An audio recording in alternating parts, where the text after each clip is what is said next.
I receive a lot of calls from investors asking me about the taxes in Detroit.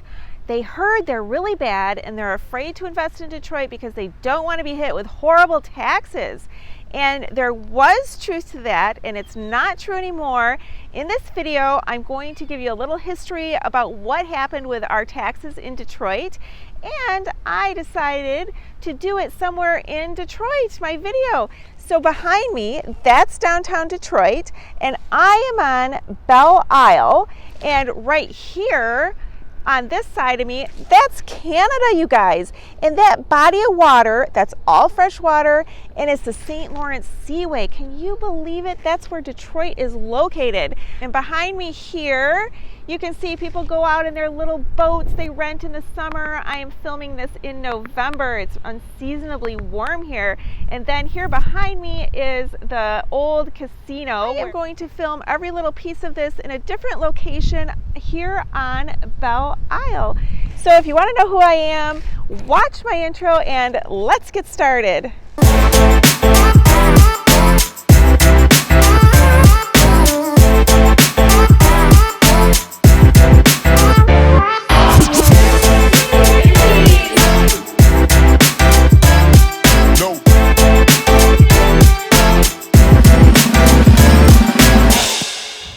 So what we do now, my husband and I buy houses in Detroit, we renovate them and we sell them to investors all over the country and all over the world, and our investors enjoy a 12 to 14% return on investment despite what the taxes are, because they're actually not that bad. When my husband and I first started, it was 2007, we could see the opportunity all over Detroit. My husband's good at construction and I didn't know anything about real estate.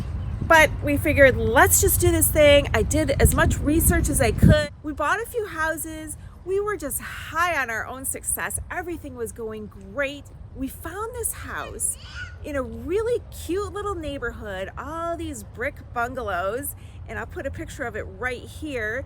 And this house was for sale for only $10,000. It was such a good deal. We told our real estate agent, give us the offer, let's do this thing, let's sign it, close it, and be done. And that's our next house to renovate, and it's on Lake Point Street in Detroit. And we didn't know back then to check the taxes before we bought the house. And I do remember the agent did say something about it. We're like, okay. But when we got our first tax bill, it was $5,000 on a $10,000 house. We were devastated. Well, by then we already had it rented, it was renovated, it was rented, it was making money. We didn't know that we could do anything until I found out that you actually can appeal taxes in Detroit. The building behind me is like a jungle on the inside. It's amazing. And right here is the oldest aquarium in the country, I believe. It is the oldest aquarium in the United States. It was designed by Albert Kahn, and it opened in August 18th, 1904. Can you imagine what that would be like to walk into a place like this in 1904? And I wanted you to see all the rest of this. This is in the middle of the island here, and behind me over here are the stables where the horses were for the police. And you can see this, just how pretty this is right here in the middle of the island. I found out you can appeal taxes wherever you live, and it's just a process. You fill out this paperwork. So I did, and I thought, well, I can do this. And they sent me a date, and I pulled together some information about the neighborhood. I asked my real estate agent to pull together some comparables for me to show that the taxes are indeed much too high. So the day came that I was to go in there, and I was sitting in this waiting room, and they said, okay, now it's your turn. And I opened the door, and in front of me was this huge table and a big screen, and everybody was happy and laughing and having a good time. And I walked in feeling small just to begin with, you know, because I just didn't know what I was up against. I thought I was just walking into a room with a person. I didn't know it was a whole board panel. And there was one old lady like doing this, like falling asleep, and I was like, this is so strange. And so I said, well, I think that my taxes are too high on this house, and this is why, because other houses are selling for about the same price that we bought ours for. So I think my taxes shouldn't be assessed at $60,000 a year. Well, then it was the assessor's turn. I didn't know that's who she was at the time. Behind me here is the nature center. I mean, can you believe where I am? I'm in the middle of Detroit, you guys. The middle of Detroit here. And it's all beautiful fall country weather out here today. The assessor launches into her bit, and she said words that I did not understand at all. And nothing made the least bit of sense. And she was showing this map, and everybody was nodding. And I have never been afraid to say I don't understand something. That was the best piece of advice I got when we first started buying properties in Detroit, was to always ask questions. And if you are new and need some help with anything real estate related or landlord related, I do have a consulting page on my website. You can check that out, see if I can help you out. I paid a lot of tuition to learn what I have learned over the years, and I could save you money. So I did. I launched into my questions. I don't understand that term. I don't know what you mean. It's not making sense to me. And she got really irritated and pushed me through, and they actually all laughed at me. They laughed at my questions, and it was really awful. And then at the end they said, okay, does everybody agree? Ma'am, do you agree? And they woke up the sleeping woman, and they said, do you agree? And she went, yes, I agree. And she nodded her head back down. And I found out later there always has to be a representative from the city that attends those, so that this kind of thing doesn't happen, actually. And I swear it's like they went and got her out of a nursing home or something. And so that was pretty upsetting. And I walked out of there about in tears, pretty much gulping back tears. And there was a nice gentleman outside the door. He said, would you like to appeal it to the state?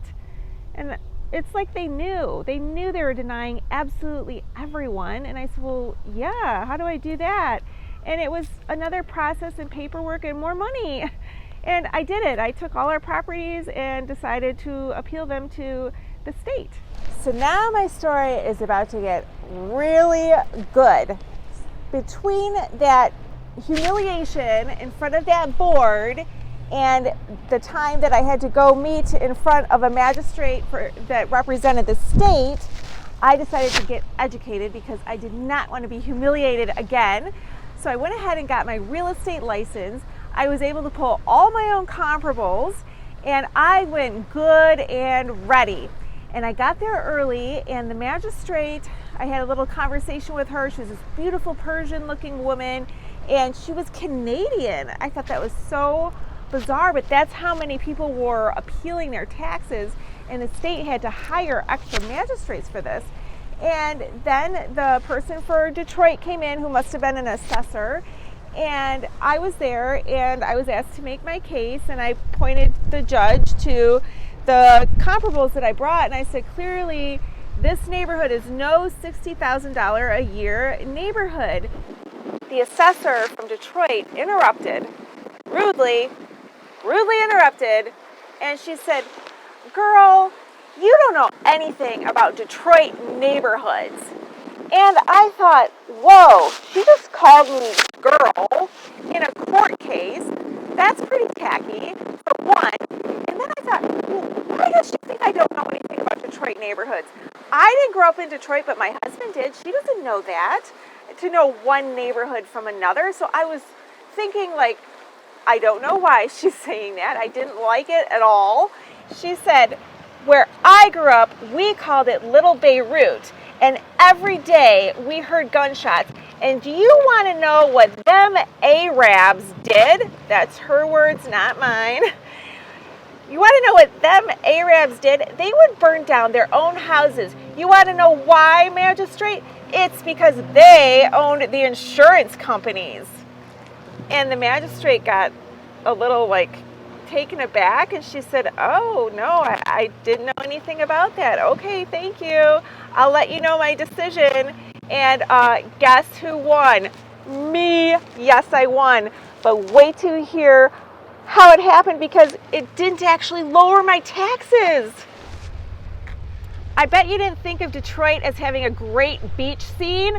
Well, here it is in the summer, packed with people enjoying a beautiful day at the beach. We love this beach. We come here. That is just a favorite statue of mine that is on Belle Isle. And I am also by the police station, and I just think it's really a cool place where I am. So I took my winnings that came in the mail to me to the city of Detroit.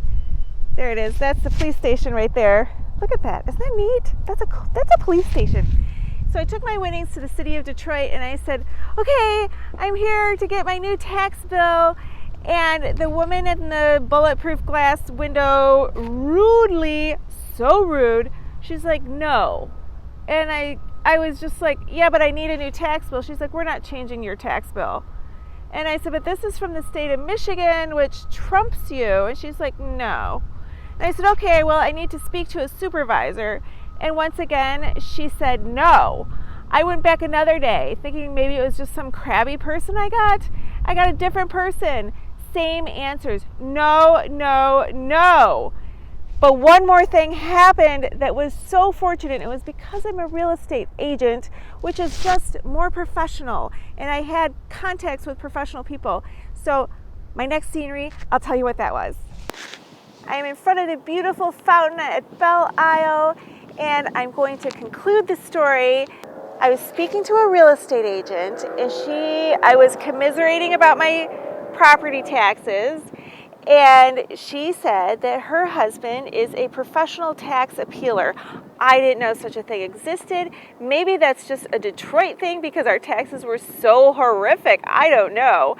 And I said, well, I don't need him. I already did this, and the city won't even honor it. She said, I know, that's happening to everyone.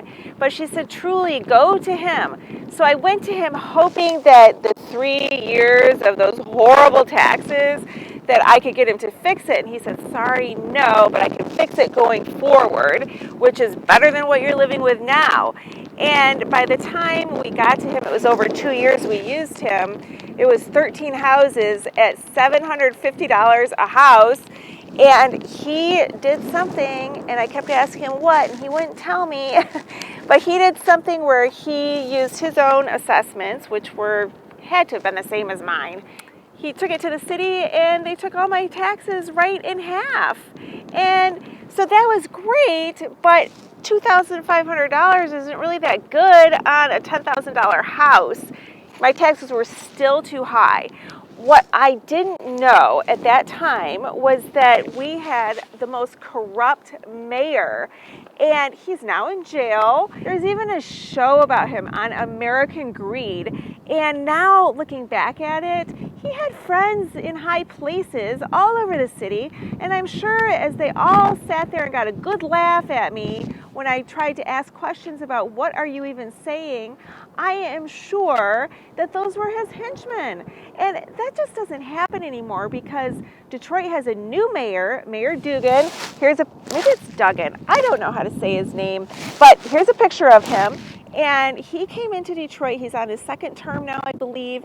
And he came into Detroit. I wrote a whole blog about this with a lot more details and links where I'm getting all my information.